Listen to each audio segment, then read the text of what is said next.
இந்த ஈஸியான bread snack பண்ணுறதுக்கு நான் வந்துட்டு 2 ஸ்லைஸ் பிரெட் எடுத்திருக்கேன். இப்போது சீஸ் வந்துட்டு பார்த்திங்கன்னா இந்த மாதிரி ஸ்லைஸாக கிடைக்கும் அமுல் சீஸ். ஸோ அந்த சீஸ் யூஸ் பண்ணுறேன் நான் இதில். இதில் வந்து நான் லேஸ் சிப்ஸ் யூஸ் பண்ண போகிறேன். இந்த ரெட் கலர் பேக்கெட் வந்து கொஞ்சம் டேஸ்ட் வந்து கொஞ்சம் ஸ்ட்ராங்காக இருக்கும். ஸோ இந்த லேஸ் சிப்ஸ் எடுத்து இந்த சீஸ் மேலே கொஞ்சம் கொஞ்சமாக அப்படியே உடச்சி போட்டுக்கலாம். நான் வந்துட்டு ஒரு 3 பெரிய சிப்ஸ் அளவுக்கு இதில் உடச்சி சேர்த்துருக்கேன். சேர்த்துட்டு இன்னொரு ப்ரெட்டை வந்துட்டு இது மேலே வச்சு கவர் பண்ணிவிட்டு நம்ம கையால் வந்துட்டு நல்லா அழுத்திக்கணும்.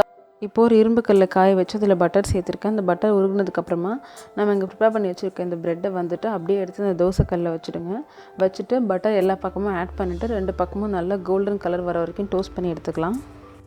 ப்ரெட் வந்துட்டு இப்போது நீங்கள் தவாவில் சேர்த்ததுக்கப்புறமா ஒரு தோசை கரண்டி வச்சு நல்லா அழுத்திக்கிட்டே இருங்க. அப்போ தான் வந்துட்டு உங்களுக்கு உள்ளே இருக்க அந்த சீஸ் குக் ஆகும். இல்லைனாக்கா ப்ரெட் மட்டும் 2 பக்கமும் குக் ஆகிடும், உள்ளே சீஸ் அப்படியே இருக்கும்.